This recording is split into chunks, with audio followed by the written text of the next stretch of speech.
Bienvenidos a Control Estadístico de Procesos. La planificación es la clave del éxito. Sueña, haz que suceda. Bienvenidos a nuestra Universidad Bicentenaria de Aragua y nuevamente a nuestra cátedra de Control Estadístico de Procesos. En este video, como la vez pasada, vamos a enfocarnos en dos núcleos temáticos, el núcleo temático 3 y el núcleo temático 4. Mi nombre es Omar Carvajal y les doy la más cordial bienvenida. El presente video vamos a hablar sobre nuevamente un repaso ligero del plan de evaluación en esta segunda etapa, la bibliografía recomendada para esta parte y hablaremos sobre el núcleo temático 3 que se refiere a los gráficos de control.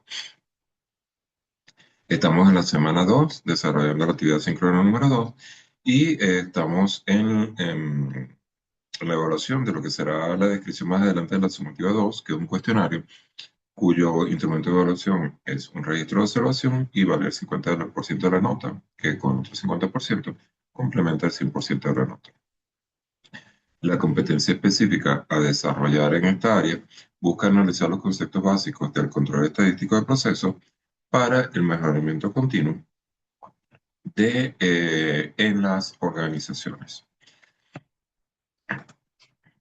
Esta unidad temática 3 tiene como elementos de estudio el concepto estadístico de un gráfico de control, los tipos de gráficos de control que conocemos, específicamente los gráficos de control por variables y por atributos, la interpretación y análisis de los mismos, la inspección de calidad y los tipos de inspección calidad. Como lo he dicho anteriormente, este video es a modo de resumen, por lo cual deben complementar con la investigación y el trabajo de la sumativa desarrollada. La bibliografía recomendada tiene libros acá que, como les dije la vez pasada, pueden buscar por internet. Recomiendo siempre utilizar fuentes de control estadístico de procesos que no incluyan Wikipedia, Econopedia o enciclopedias virtuales, que no incluyen blogs personales, ni el uso de inteligencia artificial que lo detecto muy rápidamente, por favor. Enfóquese en investigar, en aprender, que es el objetivo que me imagino están buscando de ser mejores profesionales. Entrando ya en materia, hablamos que los gráficos de control no son más que una representación en forma de diagrama que permite mostrar si un proceso se encuentra o no en lo que se conoce como una condición estable o denominada también en control. Eso implica que la producción que se va generando en el tiempo de las unidades producidas o del servicio prestado cumple con los parámetros de calidad establecidos, con lo que es el diseño de calidad. Eh, desde el punto de vista estadístico, el proceso se dice que está en control o estable cuando las causas de variaciones que se presentan en el proceso son de tipo aleatorio, no son predeterminadas. Y eh, la existencia de causas no aleatorias o asignables a una determinada causa, se dice que el proceso se encuentra fuera de control. Fíjense esta gráfica que tenemos acá. Dentro de un margen establecido que nos da un límite superior, que es esta línea que tengo acá, un límite inferior que tengo esta línea y una línea media, todas las unidades que se producen en este rango son unidades en buen estado por el diseño del sistema que se está representando. Cuando encuentro puntos por fuera de estas líneas, como los tenemos acá, implica que nuestro proceso se salió fuera de control y estamos produciendo unidades en mal estado.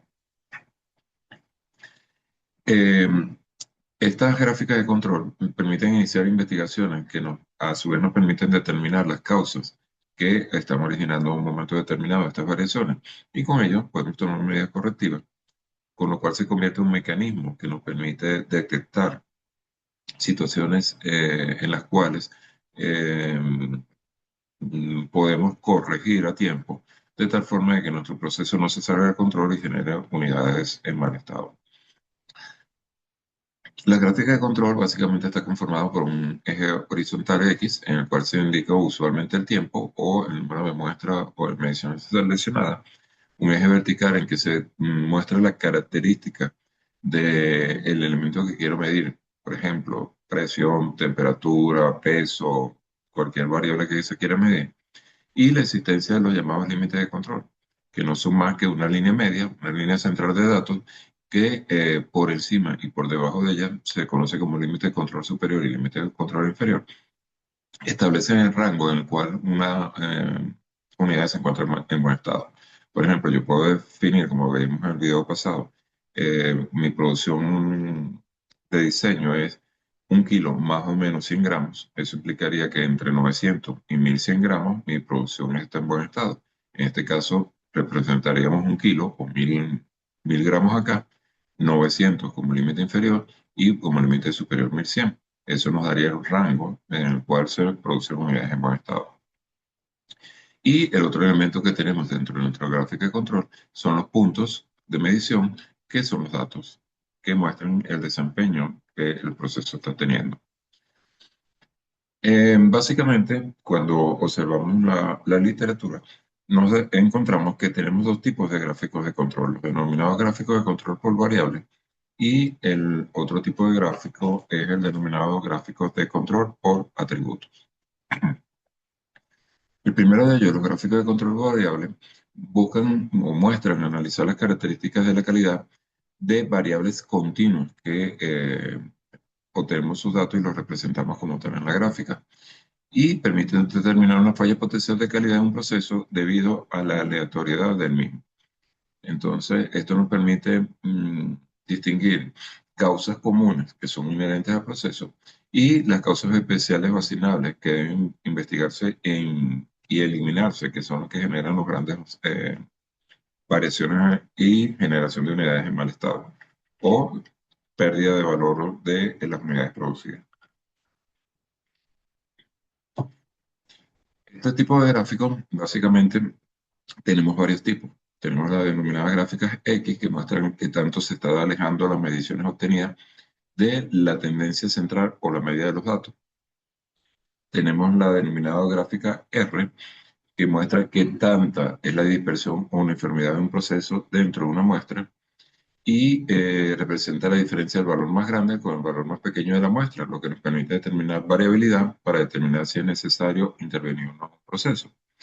Estas dos gráficas, la X y la gráfica R, son las más usuales en los procesos de producción. Sin embargo, existen otros tipos. Tenemos la gráfica XR de medida y rango, que mide la relación de especificaciones de calidad contra la tendencia central y la dispersión. O tenemos las gráficas de promedio y desviación estándar, la de medianas de rango o la de todas individuales de rango. Todas miden gráficas en procesos continuos, como decíamos anteriormente. Este tipo de gráficos, repito, son muy utilizados dependiendo de lo que queramos medir como tal o lo que el proceso necesita que se mida. Pero repito que las más relevantes son la gráfica X y la gráfica R, por los más comunes, por la sencillez de representación. Cuando hablamos de la gráfica de control por atributos, muy similar a la anterior, pero esta vez en vez de representar variables continuas, representan variables discretas. Entonces se estudia una característica de calidad con respecto a una especificación sobre medidas puntuales, no una escala continua, como se ve en la gráfica. De esto tenemos varios tipos también. La primera que tenemos acá es los denominados gráficos P, que mide el porcentaje de defectos por muestra. En un ejemplo, si tenemos una muestra de 1000 productos y 200 de ellos tienen al menos un defecto, hay una fracción defectuosa de 0,20 y ese es el valor que se ubica en el eje Y de la gráfica, 0,20. También tenemos el denominado gráfico NP. Este es el valor del número de unidades defectuosas en una muestra. Si en una muestra de 1000 productos, 200 de ellos tienen al menos un defecto, 200 es el valor a ubicar en el gráfico sobre el eje Y, en la representación. Estos dos gráficos, el P y el NP, son los más utilizados en la industria. Mas, sin embargo, existe también el gráfico C, que representa el número de defectos por unidad de producción durante un periodo de tiempo muestreo. En este caso, por ejemplo, si tenemos una zona desgastada de una chaqueta de cuero y la chaqueta tiene más de 5 zonas desgastadas, se considera una unidad no conforme, a pesar de que tiene los 5 defectos. Los gráficos U miden el porcentaje de defectos en una unidad durante un periodo de muestreo. Insisto, los gráficos P y NP son los más utilizados. El punto clave aquí para diferenciar los gráficos de control por atributos ocurre en que se puede monitorear la unidad como buena o mala, utilizamos los gráficos P o NP, y si quiero contar los defectos, utilizo los gráficos C o U. eh, depende de lo que realmente yo quiera medir en un momento determinado. Otro de los temas relevantes dentro de este proceso corresponde a la inspección de calidad. La inspección de calidad, como dice acá, consiste en examinar y medir las características de calidad de un producto, así como sus componentes y materiales de que está elaborado o el servicio, el proceso que sigue como tal, a través de instrumentos de medición, patrones de medición o equipos de prueba y ensayo que nos permitan de una forma u otra verificar si se cumple o no los requisitos especificados. Eh, la inspección de calidad finalmente busca determinar o evitar que salgan unidades en mal estado al proceso productivo o del proceso productivo. Y esto nos permite también, a través de la inspección, separar unidades buenas de unidades que pudieran estar en mal estado. La inspección de calidad es un elemento muy importante dentro de los procesos productivos, pero vamos a estar claros también. El inspeccionar unidades tiene un costo asociado. Implicaría que no confiamos en un 100% en nuestro proceso productivo y por ende nos vemos en la necesidad de verificar si las unidades producidas cumplen o no cumplen con la especificación dada. Eh, el hacerlo en un 100% de verificación implica que nosotros en un momento determinado podemos verificar que todas las unidades que salgan se encuentran en buen estado. Pero si son tamaños de fabricación muy elevados, vamos a tener que acudir al muestreo aleatorio. Y ahí, con cierta probabilidad, podremos detectar unidades en buen estado o mal estado. Cuando desarrollamos la inspección de calidad, se pueden ocasionar dos tipos de errores durante la inspección. El denominado error tipo 1 es el error que se origina al rechazar un producto que esté correcto o que cumple con todos los parámetros de calidad. Entonces, cuando nosotros tomamos la muestra, descartamos un producto que está en buen estado. Eso es un error denominado del tipo 1. El error del tipo número 2 se origina cuando damos como buena una unidad que realmente está mala. Entonces, eso obviamente va a impactar y va a generar una diferencia en nuestro proceso. El tipo de error tipo 1 básicamente nos suma costo porque dimos por mala una unidad que estaba buena y eso entonces pasa a rechazo. Eso es un costo para la empresa. En el error tipo 2 el, damos por buena una unidad que está mala, implica que eso va a llegar al cliente y eso va a originar un costo oculto de reclamo. Probablemente tengamos oculto en el sentido de que podemos perder este prestigio como tal. O un reclamo que implica devolución y entonces eso sí implica una pérdida económica para la empresa que depende si tiene que reponer la unidad o no. En todo caso, ambos errores originan problemas dentro de la empresa. Tenemos que buscar minimizarlos. Existen varios tipos de inspección de calidad y cada una de ellas entonces nos va a permitir manejar un esquema conceptualmente para la empresa que trabajemos. Si nosotros clasificamos la inspección de calidad según el número de artículos inspeccionados, como comentaba anteriormente, yo pudiera tener una inspección del 100% de las unidades o del universo completo. Y ahí separo unidades buenas de unidades malas y tengo una cierta certeza de que las unidades que van a llegar al cliente van a llegar en buen estado. Esto no implica que no se cometa el error tipo 1 o el error tipo 2 que hablamos anteriormente.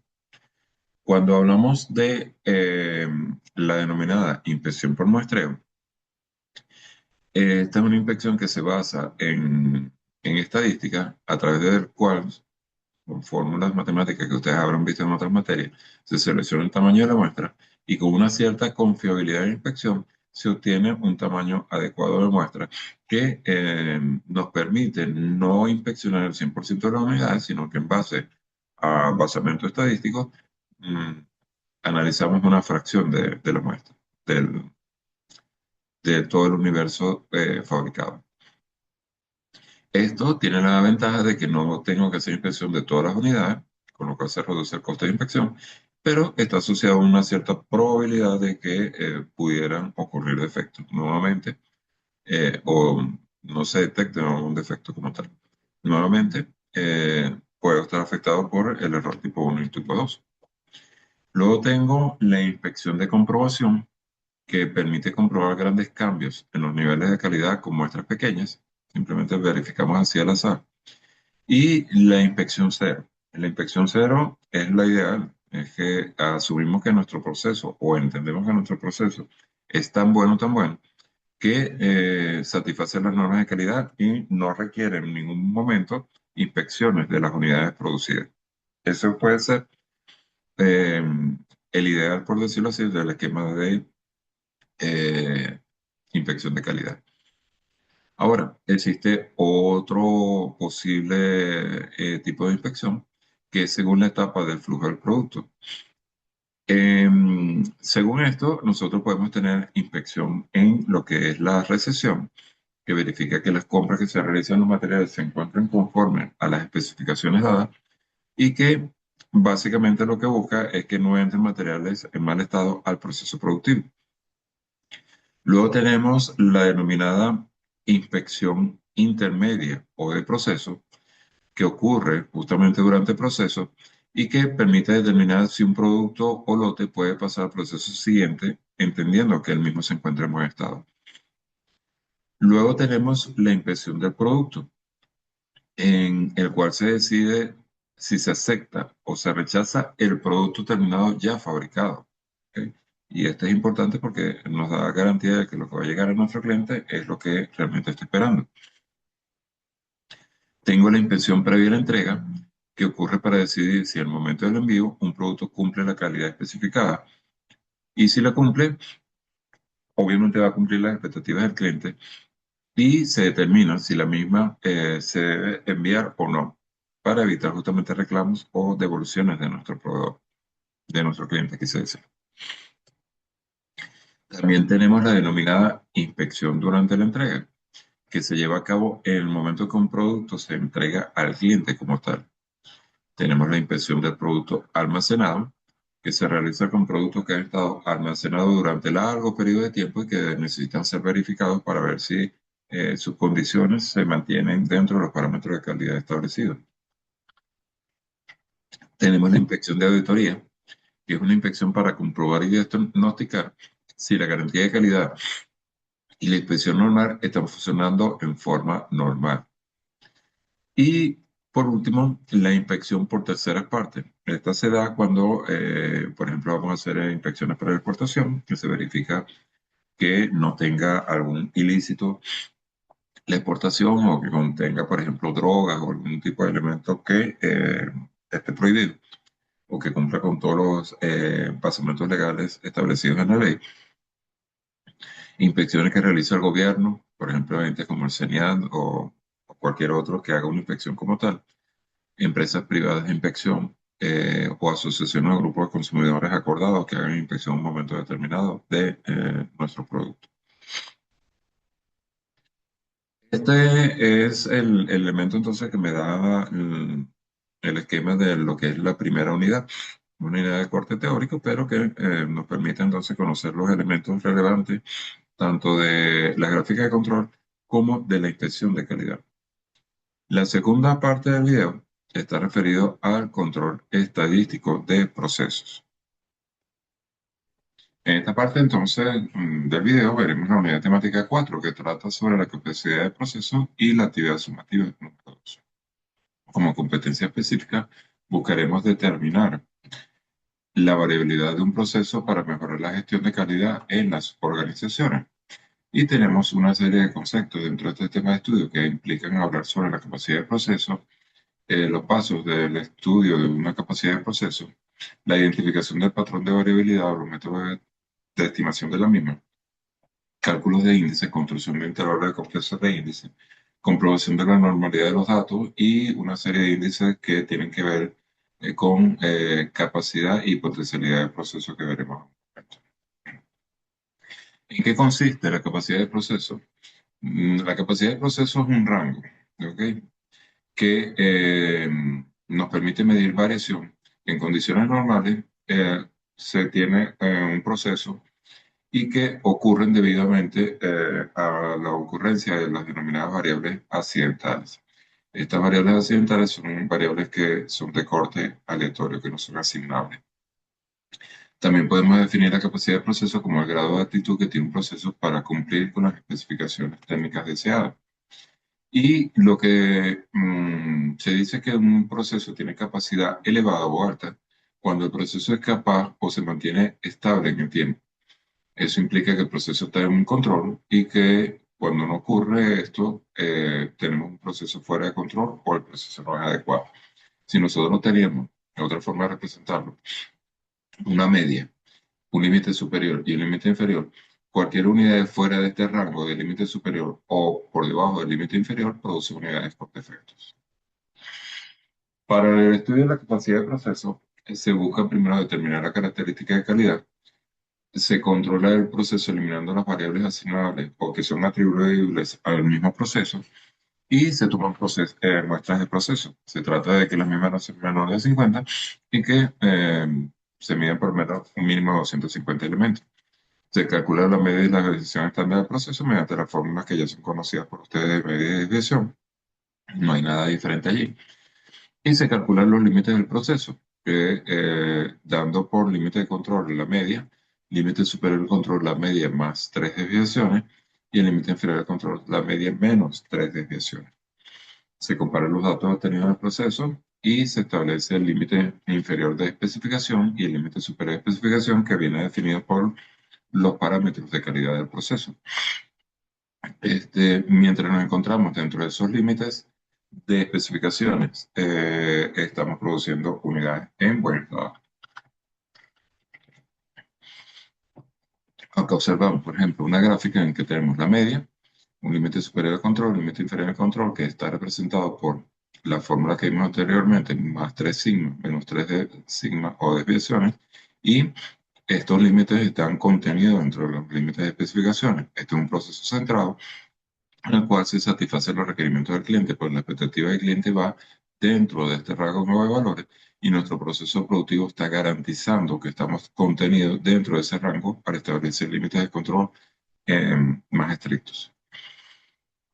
Ahora, si por ejemplo como en este gráfico nosotros tenemos que el límite inferior de control, en este caso, eh, es inferior al límite inferior de especificaciones, obviamente nuestro cliente quiere que su producto mínimo tenga hasta esta especificación, pero nuestro rango de producción me está dando unidades inferiores a ese proceso. Quiere decir que el proceso se encuentra fuera de control, no está centrado como el caso anterior, sino que está desplazado, sea por el límite inferior, sea por el límite superior, o sea por ambos. Quiere decir que nuestro proceso tiene problemas, tenemos que revisarlo. Para estudiar todo este tema, se estila utilizar la estimación de la variabilidad, que no son más que medidas de dispersión que miden la variabilidad de una variable respuesta dentro de una muestra de población. Algunas de ellas ya son conocidas por ustedes, como es la varianza o la desviación estándar, elementos ya tomados, conocidos por ustedes. Recuerden que la división estándar es la raíz cuadrada de la varianza y que nos permiten determinar entonces variabilidad. También existe el coeficiente de variación, que la fórmula la tienen expresada allí, es la desviación estándar sobre la media por 100. Todos son elementos de medición que en un momento determinado podemos utilizar. Existen también el denominado intervalo de confianza, que viene expresado por esta expresión. Este intervalo de confianza no es más que una medida que me permite, desde el punto de vista estadístico, basado en el hecho de que eh, los valores siguen una distribución normal, con una probabilidad elevada. Nosotros lo que decimos es establecemos una característica de probabilidad de que nosotros podamos tener unidad, detectar cualquier tipo de error. Por ejemplo, aquí está representado en 0,90, que es un 90% de probabilidad, un 95%, un 99% de probabilidad de que si hay algo lo podamos detectar. Los estudios de las curvas normales que han hecho en la parte de estadística ya deben saber que tenemos una expresión en la cual podemos obtener un rango, que es la media, más o menos el intervalo, mejor dicho, me establece un intervalo más o menos, dependiendo de la probabilidad asociada, tenemos un factor Z alfa medio que es lo que me indica en la tabla normal el factor que al multiplicarlo por la desviación sobre la raíz del número de elementos que estoy analizando, me determina la medida de mi proceso. Y con ello puedo establecer un rango por encima, al sumarlo, o un rango por debajo, que genera el denominado intervalo de confianza. Entonces, con esta fórmula que tengo acá, tengo un 90% de probabilidad de detectar unidades defectuosas, un 95% o un 99%. Esto obviamente va a ser deseable, depende del volumen de unidades que estemos manejando en un momento determinado, que trabajemos con una probabilidad muy elevada o con una probabilidad menor. El otro concepto que se estudia dentro de este esquema es el denominado la capacidad de proceso o CP. CP refleja la capacidad que tiene el proceso para producir unidades en buen estado o de acuerdo con las especificaciones. Se calcula con la expresión que tenemos acá, límite superior de especificaciones menor límite inferior de especificaciones entre 6 desviaciones. Recuerden que el límite de control estaba reflejado por la media más 3 desviaciones menos 3 desviaciones. Si yo garantizo que este rango, este contenido, que es lo que tenemos en este denominador, en un número muy grande dentro de este intervalo de las especificaciones, estoy garantizando que mi proceso va a producir unidades en buen estado. Y eso es lo que origina este esquema que tenemos acá. Eh, si ese índice de capacidad de proceso es mayor que 2, quiere decir que esta distancia aquí es contenida varias veces dentro de este intervalo de diferencia entre el límite superior y el límite inferior, que es este coeficiente que tengo acá. Si este coeficiente es mayor que 2, quiere decir que entonces estoy produciendo unidades con muy buena calidad y se denominan unidades de clase mundial. Si ese índice me arroja un valor entre 1,3 y 2, se dice que el proceso es clase 1 y es adecuado. Estoy produciendo unidades en buen estado. El problema comienza cuando me acerco al valor de 1. Cuando estoy entre 1 y 1,3, la clase de proceso número 2 se dice que es adecuado para el trabajo, pero tengo que estar verificando continuamente porque se está acercando al valor a 1 y eso pudiera generar unidades en mal estado. Si se encuentra entre 0,7 y 1, ya estoy por debajo y no es adecuado para el trabajo porque estoy produciendo un rango de unidades en mal estado. Eso es la clase de proceso 3 y tengo que hacer modificaciones para tratar de subir la clase de proceso. Y si es menor a 0,67, definitivamente requiere una reingeniería completa de mi proceso para poder producir unidades en buen estado. Este índice se puede modificar si yo quiero ver dónde se localiza la medida del proceso respecto a esas especificaciones, o sea, qué tan desviado estoy de las especificaciones dadas. Y eso se le conoce como capacidad real de proceso o índice CPK. El CPK es un índice que se calcula a través de dos coeficientes, el CPU y el CPL. El CPU, como lo tienen acá, se calcula el límite superior de especificaciones menos la media sobre 3 sigma. Y el CPL se calcula la mu menos el límite superior de especificaciones sobre 3 sigma. Este índice se calcula y el mínimo de esos valores es el que representa el CPK. El CPK es igual a la capacidad de proceso cuando la medida de proceso se ubica en el punto medio de las especificaciones. Si no está centrado, quiere decir que existe una diferencia. Eso es lo que nos agrega el valor CP. Valores de mayores a 1 de CPK indica que el proceso está produciendo artículos que cumplen con las especificaciones. Valores menores a 1 tenemos problemas, está fuera de especificaciones. Y si es cero negativo, el proceso está completamente fuera de especificaciones. Por lo tanto, CP mide la capacidad potencial del proceso y CPK mide la capacidad real del mismo. Igualmente tenemos el concepto de potencialidad del proceso, que es la habilidad primero de ellos, de estos conceptos, se denomina habilidad potencial del proceso YP, que es más o menos 3 sigma, ese rango de amplitud que tiene nuestra especificación. Si el CP es mayor a 1, el proceso es capaz de ofrecer unidades. Sin embargo, siempre se busca que mínimo sea mayor que 1,5 para tener un mayor margen de unidades en buen estado. Si la capacidad de proceso es mayor que la habilidad potencial del proceso, el proceso es capaz de satisfacer y mejorar y cumplir con las especificaciones del cliente. Pero tenemos que estar en un continuo midiendo las medidas del proceso para ver si cumplimos con nuestro proceso. Si ambos valores son iguales, se satisface adecuadamente. Si es menor, el proceso no es capaz de satisfacer las especificaciones del cliente. Al igual que el caso del CP, también puede estudiar la variabilidad del proceso a largo plazo y esto se estudia a través del centrado del proceso y la posible inestabilidad que pueda tener este centrado. Y entonces surge el PPK. El PP lo calculamos como el límite superior de especificaciones menos el límite inferior de especificaciones sobre 6 sigma y su variación se calcula entre el PPU y el PPL. Tenemos ambos coeficientes con las expresiones que tenemos acá y de ellos determinamos el mínimo. Si el proceso está centrado, nosotros usamos CP en el corto plazo y en el largo plazo PP. Si no está centrado, utilizamos CPK y PPK, ya sea corto o largo plazo. Si quiero determinar el límite superior del corto plazo, utilizo el CPU o el PPU, dependiendo de corto o largo plazo, y con el límite inferior, corto plazo y largo plazo, CPL y PPL. Esta es la clave de su manejo. En el corto plazo, la capacidad CP y CPL se enfoca en la variación inherente del proceso. Y esto asume que existe un estado de control estadístico y que solo está afectado por causas comunes, que son predecibles en cierta forma. Ahora, básicamente la clave acá es que el CP mide únicamente la relación entre el ancho de la tolerancia y el ancho del proceso, cuántas veces tengo contenido 6 sigma dentro de ello, y no considera el centrado. SP mide la capacidad potencial considerando el centrado, que están cerca o si estoy en el centro, con respecto a los límites de especificación.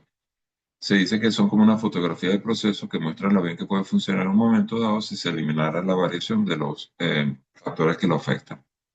Cuando hablamos de PPPK, se enfoca en la variación total del proceso y básicamente la clave está en que mide la relación, el PP, de el ancho de la tolerancia y el ancho del proceso real, dentro de los 6 sigma, no considera el centrado, y el PPK mide el desempeño real considerando el centrado de la medida con respecto a las especificaciones, al verlo con respecto a la variación total.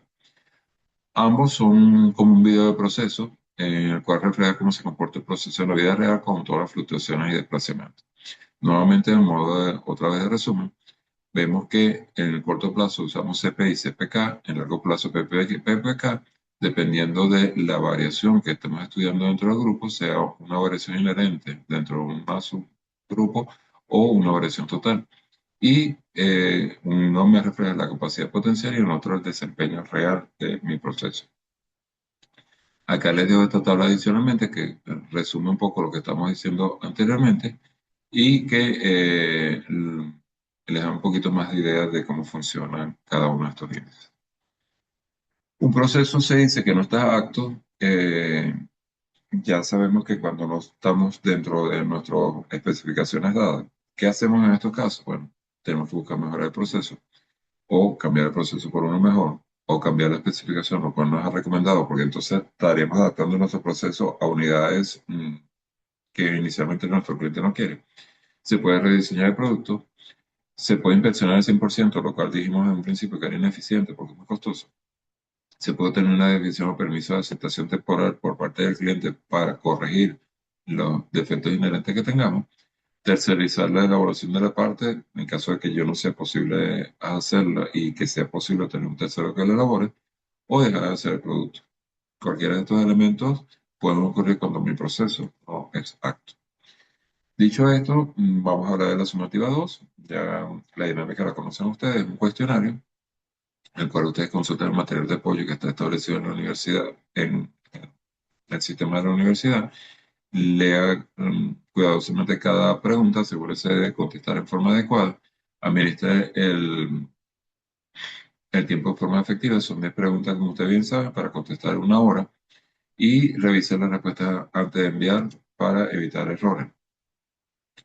Recomiendo el aprendizaje autónomo, realice un recorrido por la unidad de estudio y por cada una de las sesiones del curso, elabore conclusiones con base en la lectura realizada, revise la guía de la unidad de herramientas de control estadístico del sistema control estadístico de proceso, que es un archivo que tiene suministrado en el sistema, elaborado por una persona.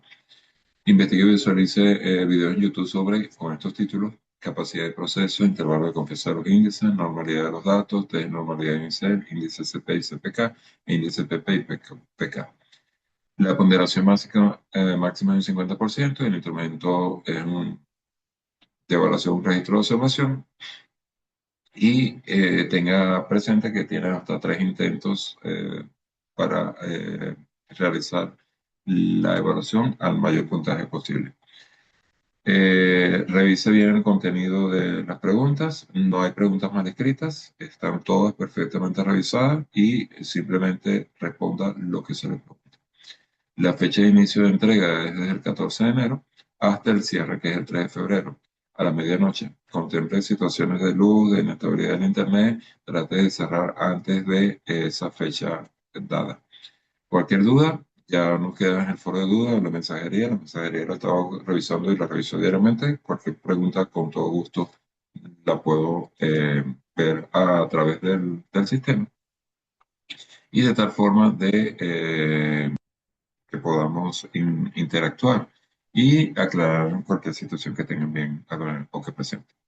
Dicho esto, le deseo lo mejor de lo mejor. Sigo a la orden para cualquier duda que tengan, y le deseo el mayor de los éxitos en el desarrollo de su trabajo. Hasta la próxima.